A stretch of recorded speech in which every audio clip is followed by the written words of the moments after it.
마을과 공동체에 대한 진솔한 이야기 마을 진담입니다.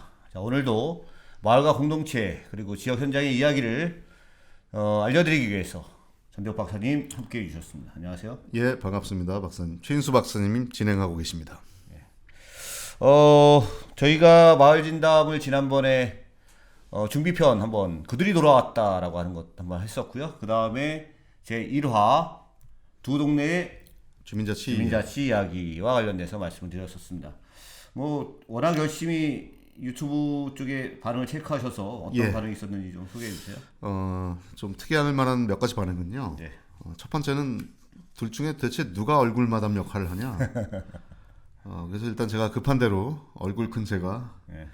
마담을 하겠다라고 적어놨고요. 두 번째 반응은 이게 마을 진담이 좀 더 길었으면 좋겠다는 반응이 있었어요. 너무 짧게 끝나니까 뭐 유튜브의 특성상 저희는 여러분들에게 부담을 안 드리기 위해서 빨리 끌었는데 때로는 좀 길게 싸도 죄송합니다. 길게 가도 되지 않을까 싶습니다. 예. 지난번 1편이 두 동네의 주민자치 이야기였었고요. 그 당시에 이제 설치형 시설형 이런 얘기와 이제 관계형 성형 지속성 그런 주민자치 두 가지에 대한 것들을 아마 관악구의 주민자치에 관련된 이야기를 좀 나눠봤었던 것 같고요. 마지막에 전대욱 박사님하고 약간 의견이 좀 다르면서 마무리를 해서 여러분들은 어떻게 생각하시는지 한번 봐주십사 이렇게 했었습니다. 그걸 가지고 실제로 이 애청자분들께서 심지어 어떤 부분은 밥을 먹다가 심각한 토론을 했다, 체할 뻔했다, 뭐 이런 얘기도 있었고요. 그리고 그분들이 우리들이 목소리가 너무 좋아서 둘 다 목소리 좋아서 아주 좋았다. 얼굴은 뭐 다른 얘기 안 하시고. 얼굴은 일단 큰 제가 마담을 하기로 했다. 알겠습니다. 두 동네의 주민자치 이야기는 다시 한번 찾아봐 주시면 저희의 제 1편이었었기 때문에 그런 얘기들이 있고요. 요거 전에 저희가 사실은 이제 곧 하나가 이제 또 준비된 것이 있는데 그것이 이제 지역화폐회, 지역상품권과 관련된 이야기들이 2화로 준비되고 있고요. 그 다음으로 이제 한두 가지가 더 있고 오늘은 지난번에 두 동네 주민자치 이야기에 이어서 좀 다른 이야기들을 좀 나눠볼까 하는데 아마 지방자치와 주민자치의 역사라고 하면 좋을 것 같습니다. 그래서 간략하게 조금 더 올라가면 일제강점기 때부터의 간단한 이야기를 좀 한번 정리해 주시면 좋을 것 같습니다. 이 부분은 사실 좀 자세한 이야기는 최인수 박사님의 이 온라인 강좌에서 사실 다루고 있는 내용인데 그걸 좀 조금 더 뒷얘기들을 이렇게 엮어가면서 좀 하시죠. 우선 제가 일제 강점기 부분은 이제 박사님의 강의 내용이 없었는데 뭐 일제 강점기는 뭐 일본식 행정 제도를 따랐다 이제 볼 수 있고요. 결국은 일본 제국주의 수탈을 위해서 이제 일본이 일종의 그 전쟁기에 2차 대전 동시에 그 근대화 과정에서 시종촌 정례회를 중심으로 이 주민자치의 기능을 만들었었는데 그것이 사실은 해방되면서 이제 지방자치법이 제정되면서 그대로 남았는데 그때의 특징이 뭐냐면 이제 시읍면장을 직선제를 통해서 시읍면의 자치단체의 단위가 지금처럼 시군구가 아니라 시읍면이었다는 게 특징이고요. 그리고 의회 의원들도 이제 선거를 통해서 면의회나 읍의회, 시의회를 구성해서 이제 갔었다. 도시지역은 시고 농촌 지역은 이제 읍면이었죠. 뭐 이런 특징이 있다고 볼 수 있겠습니다. 지금 2020년이니까 지방자치법이 처음 제정된 것이 1949년 7월 4일로 알려져 있습니다. 당시에는 이제 지방의회라고 하는 의원들이죠. 의원들은 주민의 직선제에 의해서 선출이 됐었던 걸로 알려져 있고요. 자치단체장은 당시에는 특별시, 서울특별시와 도가 있었는데 그때는 대통령이 임명을 하고 그다음에 시읍면, 아까 말씀하셨던 시읍면장과 관련돼서는 의회 간선으로 진행을 했었습니다. 그래서 의회는 주민 직선제 그렇게 됐었는데 그것이 1949년 12월 15일 날 또 바로 또 이 지방자치법이 개정이 되면서 불과 한 5, 6개월도 지나지 않아서 다시 시읍면은 도지사의 승인으로 의결로 대처한다 이렇게 돼버렸고요. 나머지 특별시도지사는 대통령이 계속 임명을 하고 시민위원장은 도지사가 임명하는 형태의 간선 형태로 진행이 돼버리고 말았었죠. 좀 전에 말씀하셨던 1956년에 시읍 면장 직선제에 대해서 간단하게 좀 말씀을 해주시면. 뭐 시읍 면장을 직선한 거 아니겠습니까? 저는 사실 잘 모르는데. 당시 지금은 이제 임기가 4년인데 당시에 4년이었다가 3년 단축하면서 시읍 면장을 직선제로. 근데 지금의 읍면하고 좀 다른 측면이 좀 또한 있습니다. 이유는 그 당시에 이제 군이라고 하는 거가 아니라 이제 시 그다음에 읍 지금 구도 없죠. 이제 시군구 자치라고 지금은 얘기하고 있는데 당시에는 시와 읍과 면이 제일 주요한 그런 단위로 좀 되어 있었던 것 같습니다. 이마저도 사실은 한 2년 한 4개월 정도 만에 다시 간선제가 됩니다. 즉 간선제가 임명제가 되는 것이죠. 시읍 면장 임명제로 전환했던 예. 것이 1958년 12월 26일로 되어 있습니다. 그 다음에 아주 큰 변화가 있었던 것 같은데요. 예. 일단 그 전에 좀 추가하실 거는 예, 그 박사님 강의절에 보시면은 그 보면은 시읍면장에 대한 불신임권과 의회 해상권이 뭐 중간에 폐지되기도 하고 다시 부활하게 되는데 부활하기도 하고. 일종의 직접 참여제도 지금으로 치자면 뭐 주민 소환제라든가 뭐 이런 거지 않습니까? 예. 거기에 대해서 조금 더 자세히 설명을 좀 그런 해주시면. 부분들은 지금 최근에 지방자치법 전부 개정안이 2019년 3월 26일에 실질적으로 한국 사회에서도 지금 국회 20대 국회에 들어와 발의가 됐었고요. 정부 입법으로. 그리고 나서는 지금 계류되면서 저저되고 있지 못하는데 그 안에 보면 주민 주권 강화라고 하는 측면에서 주민 소환제, 주민 발안제, 주민 투표제 뭐 이런 부분들이 좀 있습니다. 이런 부분들은 추후에 저희가 다시 한번 좀 말씀을 좀 드릴 수 있도록 그렇게 하겠습니다. 하여튼 재밌습니다. 이미 이 60년 전에 우리가 지금 꿈꾸는 읍면 정부로 일종의 이런 근린생활권 단위에서까지 이렇게 자치단체가 형성이 되고 직선제로 뽑고 의회도 있었다. 이게 어떻게 보면 이제 우리가 얘기하는 주민자치회 모델인데 이런 게 있었다는 게 되게 신기하고요. 사실은 그 개인적인 친분이 있는 그 전남 마을 공동체 센터장이시던 문병교 센터장님께서 어느 날 전화해서 마을 기록을 찾다 보니까 어떤 마을에서 옛날에 면 의원이 있더라. 이게 도대체 어떻게 된 겁니까? 바로 이런 거죠. 맞습니다. 읍장, 면장을 직선으로 뽑았다고 하는데 왜 지금은 안 됩니까? 라고 하는 이야기들이 있었던 거죠. 그 당시에 이제 1956년 2월에 지방자치법이 개정되면서 56년 8월 13일 날 처음 시도의원 선거를 다시 그 법에 의해서 하게 되고요. 그때 직선으로 뽑았었던 경우가 있었습니다. 근데 이제 불과 2년 한 4개월여 만에 1958년도 12월에 다시 또 지방자치법이 또 개정이 되고 그때 시읍 면장을 임명제로 전환하는 그런 문제들이 있었고요.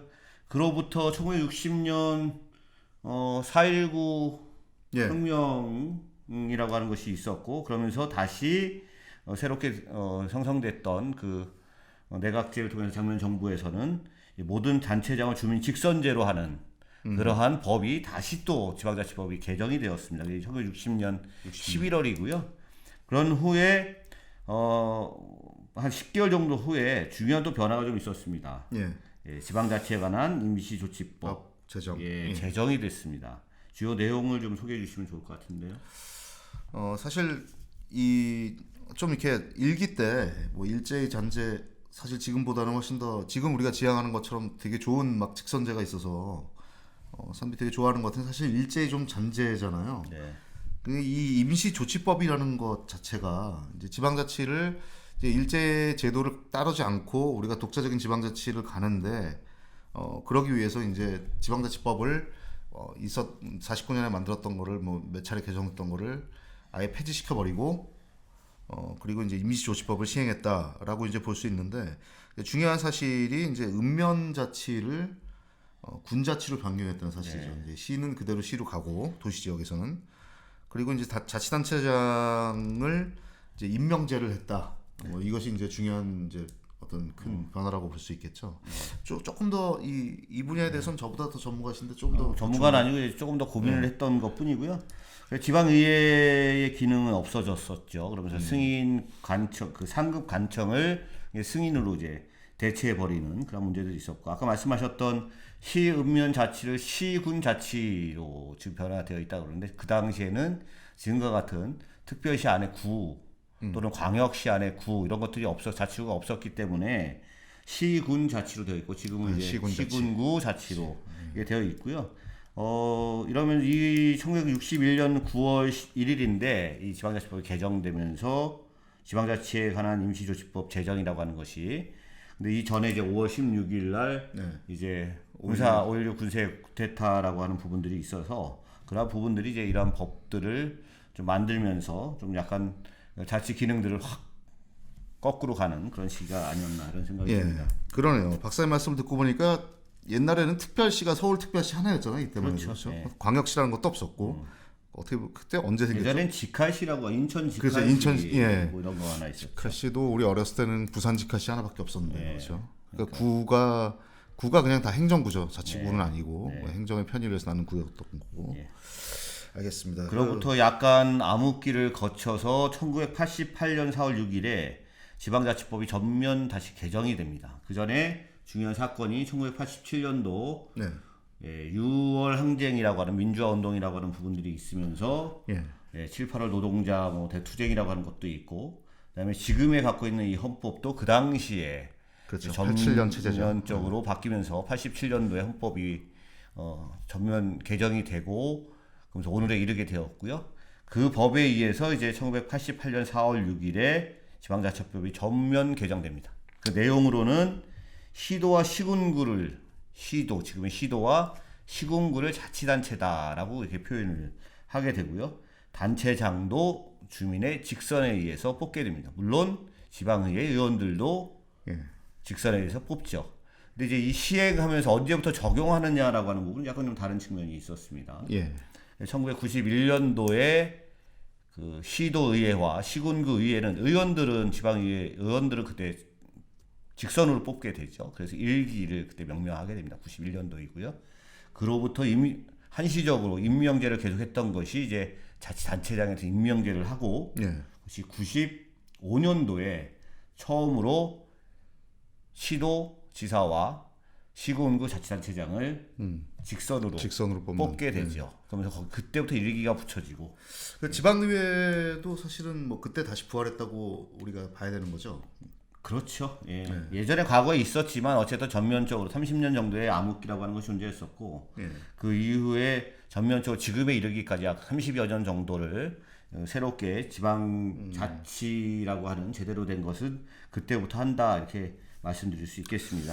결국은 이 88년에 이 지방자치 임시조직법을 폐지하고 이제 전면 개정 지방자치법을 이제 새로 만들므로써 지방자치 어떤 획기적인 이제 드디어 이제 본격적인 지방자치가 시작됐다고 봐야 되는데 그 전에는 확실히 박정희 정권 때는 지방자치라고 보기는 조금 여러 가지 무리가 있었죠. 예, 무리가 있었고 당시에 유신헌법에도 그렇고요. 이한 아마 임시조치법으로 기억이 되는데 통일이 되기 전까지 그러니까 남한과 북한이 하나의 통일이 될 때까지 지방의회를 구성하지 아니한다라고 하는 조항이 생기면서 실질적으로 지방의회는 존재하지 않았고요. 자치단체장은 임명제로서 있었기 때문에 실제로 지방자치가 없었다라고 표현하는 것이 맞을 것 같습니다. 그 대통령이나 행정부가 다 임명하는 행안부 장관이 임명하는 이런 형태였다는 얘기죠. 당시에 그러면 주민자치회 지금에 해당되는 어떤 주민자치 조직 같은 것들이 뭐 전혀 없다고 보기는 사실은 저는 좀 어려운데요. 제가 관심을 두고 있는 거는 좀 당시에 반상회들이었는데 제가 어렸을 때 좀 반상회를 이렇게 우리 집에서 하는 것도 좀 보고 또 저희 뭐 친척분이 또 뭐 통장님을 하셔고 그래서 이거에 대해서 좀 옛날에 좀 많이 봤었는데 이 반상회가 또 우리가 저 일편에 의한 어떤 비평가들은 보면 반상회는 통제 수단으로 그렇죠. 결국은 이제 군사 정권의 잔재다 뭐 이런 얘기가 있었고 근데 반상회가 확실히 지방자치가 시작되면서 없어진 것 같아요. 제가 보기에 그렇죠. 그러니까 한편으로는 주민 통제를 위해서 이 반상회를 되게 관에서 아니면 자치단체 임명제로 임명되었던 관선 이 지자체장들이 반상회라고 하는 걸 적극적으로 한번 조직하지 않았을까 이런 생각이 들고 어떻게 보면 이제 관에 의한 주민 조직화라고 하는 그렇겠네요. 그런 표현이 맞을 수 있을 것 같습니다. 주민 통제 수단으로 당시에 많이 활용하지 않았을까 싶어요. 맞습니다. 그래서 북한의 5.55 감시제와 반상회 조직이 뭐가 다르냐 뭐 이런 얘기도 좀 있었던 것 같고요. 그로부터 이제 노태우 정부와 김영삼 정부를 거치면서 또 IMF라고 하는 위기도 왔었고요. 그래서 이제 주민자치라고 하는 지금의 이야기하는 뭐 아까 말씀드렸던 91년도에 지방의회가 다시 부활을 하고 95년도에 자치단체가 부활을 했는데 이 임기를 이제 맞춰야 되고 그다음에 국회의원 총선거가 96년과 2000년에 있으면 그 사이에 이제 지방 총선거를 같이 하는 그래서 98년도에 하게 됩니다. 단체장 일기 자치단체장은 3년만 하게 되고요. 3년만 임기가. 그래서 98년부터 지방의회와 자치단체장을 같이 뽑게 되는 것이 이제 만들어졌었죠. 그래서 지방의회는 98년도에 선거를 하면서 3기가 출범을 하고 자치단체장은 2기가 출범을 하는 그런 꼴이 된 것 같습니다. 그 원래 그럼 지금도 지방의회랑 자치단체는 뭐 이번에 자치단체가 민선 6기면 네. 지방의회는 민선 7기가 되는 맞습니다. 거예요. 그래서 지금이 이제 민선 7기 자치단체장이고요. 그 다음에 8기 지방의회가 되는데 그래서 전국의 지방자치단체장은 3번 연임할 수밖에 없습니다. 12년 많이 하면 12년을 하게 되고 물론 중간에 한번 쉬면 다시 임기를 시작해서 1선, 2선, 3선 이렇게 가게 되는데 지방의회 전국의 기초의원이 대략 한 2,900에서 한 3,000명 정도 됩니다. 2,970여 명 되는 걸로 알고 있는데 거기에서 전국에 딱 2분이 8번을 하시는 분이 있어요. 8선 의원. 8선 의원이 계십니다. 국회는 뭐 9선 의원, 10선 의원도 예전에 있었지만 지금 기초의원 중에 딱 2분이 있는데 그분은 뭐 출범하고서 계속 의원이 당선되신 계속 거예요. 의원을 하신 거죠. 대단하네요. 예. 예. 근데 우리가 처음에 민선 1기를 지방에 시작을 할 때는 명예직이었습니다. 유급제가 아니었고 명예직이었고 4기인가 5기를 지나면서 유급제로 유급제로 바뀌면서 이 바뀐 이유는 이제 전문성을 확보한다라고 하는 측면에서 그렇죠. 예, 돈이 없으면 아무것도 할 수 없는 것이 아니라 여기서 일정 부분의 급여를 받으면서 전문적인 식견을 갖고 있는 사람들이 이제 지방에 진출할 수 있는 문을 열겠다라고 하는 것인데요. 그래서 그런 8기를 다 갖고 계신 분들이 나중에 한번 이 자리에 저희가 모실 수 있으면 모시겠는데 경상북도 안동시 의회에 이재갑 의원님이 한 분 계시고요. 박사님이 인터뷰하셨었죠. 네, 저번에 한번 인터뷰 예. 한번 했었고요. 이제 다음에 또 인터뷰 다른 한 분은 전남 영광군에 가면 강필구 의원님이 계십니다. 지금은 의장님도 하고 계시고요. 예. 전국 시군구 의회 의장협의회인가에 이제 의장을 하고도 계시는 분이십니다. 그래서 두 분이 유의한 거죠. 유의하게 8선 의원을 하고 계십니다. 자, 이 뭐 지방의회 역사시네요, 그분들은. 네, 그렇죠? 그분들에서 그분들 한번 모셔서 다 들으면 좋을 것 같은데 그로부터 주민자치위원회라고 하는 것은 그게 이제 암흑기를 지나서 지방자치가 본격적으로 시작되면서 이제 시작된 거잖아요. 거기에 대해서 좀 뭐 저도 뭐 연구를 하면서 자료를 보는데 조금 뭐 해석들이 좀 다를 수 있는 것 같아요. 네, 어떻게 보시는지요, 그 주민자치위원회를? 한편으로는 주민 주권 강화라고 하는 측면들에 대해서 당시 이제 정부가 어떻게 보면 이제 대한민국이 성장해 왔던 과정 속에서 그렇게 됐던 측면이 시대적인 변화나 시대적인 조류를 탔다라고 판단할 수도 있을 것 같고요. 1997년 12월 19일로 기억을 하는데 네. 김영삼 후보와 이해창 후보가 이제 이 대통령 선거에서 격돌을 하게 됩니다. 이회창 후보. 예. 97년도이고요. 그때 이제 김대중 대통령 후보가 당선이 돼서 그 다음에 98년 2월에 취임을 하게 되죠. 근데 그 전에 97년도 그럼 아주 중요한 사건이 하나 있었습니다. 12월 초에. 뭐죠? 97년 12월. 97년 12월. 최근에 영화로도 좀 나왔었는데. 저는 잘 모르겠는데. IMF 큰 경제 위기가 그러네요. 있었고요. IMF 구제금융을 신청을 합니다. 외환고가 꽤 바닥이 나고 그 당시에도 몇 개월 전부터 시간이 있었다고 하는데 당시에 좀 제대로 못했던 것 같고요. 그러면서 12월 3일자로 구제금융을 신청을 하죠. 대통령 선거를 불과 보름 정도 남겨놓고. 그래서 이제 그 여파와 여러 가지 정치 상황에 의해서 김대중 대통령이 탄생하지 않았나 이런 생각도 좀 드는데요. 그렇죠. 힘든 시기에 대통령이 당선. 그러면서 온 국민이 이제 고통의 시절을 겪고 여태까지 역대 이렇게 큰 고통은 없었다 이렇게 얘기할 정도로 경제적인 위기를 봉착하게 되고요. 그러면서 이제 이 고통을 나누자라고 하는 측면에서 이 공직사회 또는 행정에 있어서도 그런 고통을 분담한다라고 하는 측면에서 당시에 읍면동이라고 하는 곳에 상당히 많은 업무들이 내려가 있었는데 이것들의 중복되는 기능들을 시청, 군청, 구청으로 끌어올리게 됩니다. 그리고 거기에서 남는 여유분의 공무원 분들을 어떻게 보면 이제 자연 경감시키는 방식으로 채용을 뭐 이렇게 안 하는 뭐 이런 방식이었을 것 같은데 그렇게 하면서 읍면동의 기능이 실제적으로 해야 될 서비스는 계속 존재하는데 이렇게 올리면서 좀 어려워지는 측면들을 그러면 주민 예. 또는 시민들의 도움을 통해서 그런 것들을 하겠다. 아, 그래서 동사무소를 주민센터로 전환을 시키고 예. 그래서 주민들이 직접 동사무소를 경영하고. 예. 주민센터를 운영을 해야 되는데 그럼 누가 하느냐? 예. 그래서 주민들의 조직인 주민자치위원회라고 하는 것을 위원회를 만들어서 만들었어. 주민자치위원회가 이 주민센터를 주민 서비스 제공과 아울러 여러 가지 뭐 문화 뭐 여러 가지 측면에서 이제 운영하기를 예. 기획을 했었던 거죠. 고통 분담적인 차원에서 저는 이제 그렇게 이해를 하고 있습니다. 근데 제가 아까 이렇게 질문 드린 이유는 네. 그러니까 박사님께서 그 말씀을 일전에 저한테 한번 하셨었어요. 그래서 그거 결국 IMF가 기점이 돼서 주민자치센터가 좀 정책적인 니즈가 있었나 이런 생각을 했었는데 저는 옛날에 제가 봤던 자료는 91년도인지 93년도인지 그러니까 90년대 초반에 이미 주민자치회로 갈 것을 그 당시에 이제 내무부였죠. 내무부에서 이 권고하고 제도를 만든 것으로 이제 저는 기억을 하는데 그거는 뭐 제가 틀릴 수 있습니다. 저도 오래전에 봐서. 그래서 이제 결국은 뭐 IMF 이후 언제 생겼건 간에 하여튼 그때 본격적인 어떤 정책적인 니즈를 맞았다는 거에 대해서 뭐 저도 뭐 동의하고요. 다만 이제 주민자치가 결국은 이제 80년대 후반에 법 개정이 생기면서 지방자치법이 생기면서 주민자치가 활성화되기를 우리가 기대를 하는데 그런 어떤 비이클 내지는 그런 장치로서 주민자치위원회를 만들었고 그럼에도 불구하고 사실은 주민자치위원회가 제 기능을 못 하고 있다가 사실은 본격적으로 좀 확산된 것도 2000년대 사실 저는 이후라고 보는데 그러니까 2000년 지나면서 그러니까 박사님 말씀대로 IMF 이후에 근데 그런 측면에서 보면은 뭐랄까 좀